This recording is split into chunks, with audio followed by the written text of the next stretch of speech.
You obviously watched the fight, Yep. and how did you score it? Man, razor close fight, but I think Alex took it.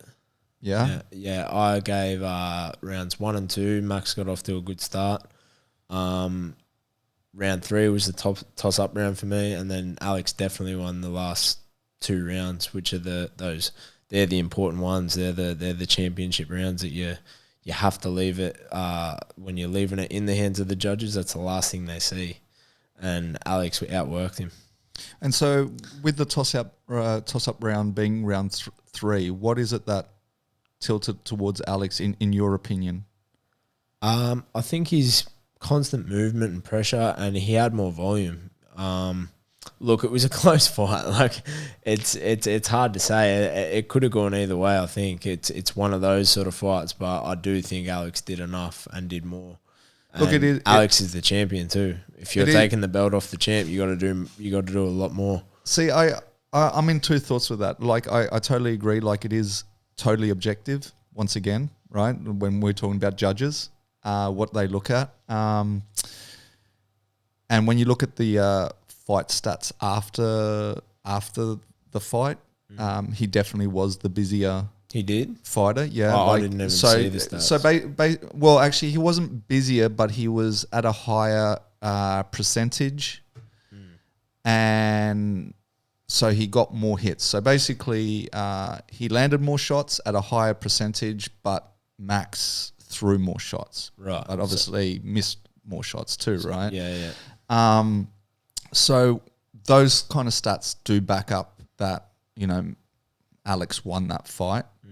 If you are going to put it to those stats, but once again, the judges don't have those stats on the night, right? So that one's a hard one. When it comes to like beating the champ, I don't necessarily agree. I know that's how it's always looked upon. Yeah, it right? is the way it is though. But yeah, like it's the same, like sometimes, and I've seen this in other interviews and stuff when they talk about like, you can have a fight that's 48-47 and then you can have a fight that's actually 45-50 and the 45-50 is actually closer than the 48-47.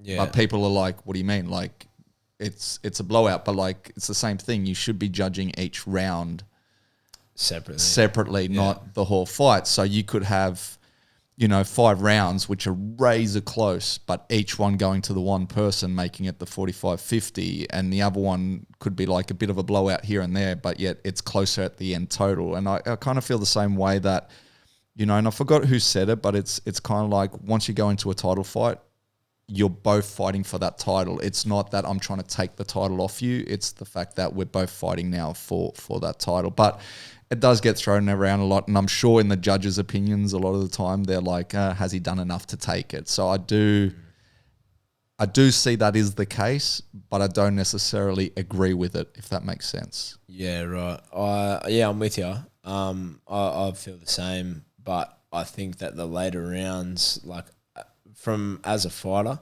I think those rounds should be more important, because if that fight keeps going and there's no referee, there's no rounds, there's no judges, like who's winning? Who's gonna kill who? That's the way I look at it. So I see those later rounds. They did a lot for Alex.